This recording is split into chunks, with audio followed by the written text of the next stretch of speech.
Guys, আসলে ফল খাওয়াটা সহজ, কিন্তু আসলে ফলের যে একটা ফর্মুলা, যে সিস্টেম, ওটা আগে বুঝতে হবে। আমি ইচ্ছা করলে কিন্তু দুই হাতে ধরতে পারি।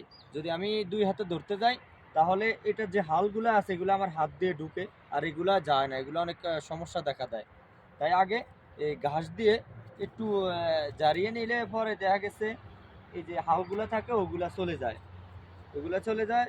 আর এটা একটু কাঁচা, তো কাঁচা হইলেও আসলে কাঁচাগুলো অনেক মিষ্টি হয়, কাঁচাগুলা খাওয়া যায়। কাঁচাগুলা মানে এটা যত বেশি পাকবে তত মানে টেস্টটা কমে যায়। যদি কাঁচা একটু লাল লাল থাকে তাহলে খাইতে মজা। এটা কাঁচা দেখা যায়, কিন্তু আসলে ভিতরে কাঁচা না, ভিতরে পাকা। তো আমরা দেখতেছি আসলে ভিতরে কিরকম আছে, দেখতে চাই। আপনারাও দেখেন যে আসলে ভিতরে দেখছেন, ভিতরে ফাঁকা, ভিতরে ফাঁকা, আর এই রস একটু কম। তবে যত লাল হইলে রস হয়, আর যদি লাল না হয় তাহলে রস একটু কম হয়। এমনিতে মিষ্টি হয়, মিষ্টি বেশি, এটা মিষ্টি বেশি। পুরোটা খাবো না, কারণ এভেলেবেল আছে।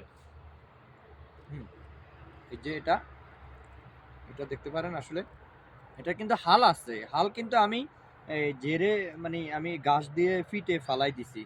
তো এখন আসলে ধরতে আর অসুবিধা হয় না, তারপরে হাল আছে ধরতে। কিছু হাল আছে, তো সমস্যা নেই, আমি আস্তে ধীরে ধরতেছি। যত মিষ্টি ফল হালও সমস্যা হয় না, কারণ খাইতে যদি মজা লাগে হালে সমস্যা হয় না। আবার তিতা লাগলে একটু সমস্যা দেয়া দিত, এখন তো মিষ্টি। তাই ওই হালে যদি কিছুটা খোসটা লাগে ওইটা খোসাই যায়। এ অস্থির অস্থির।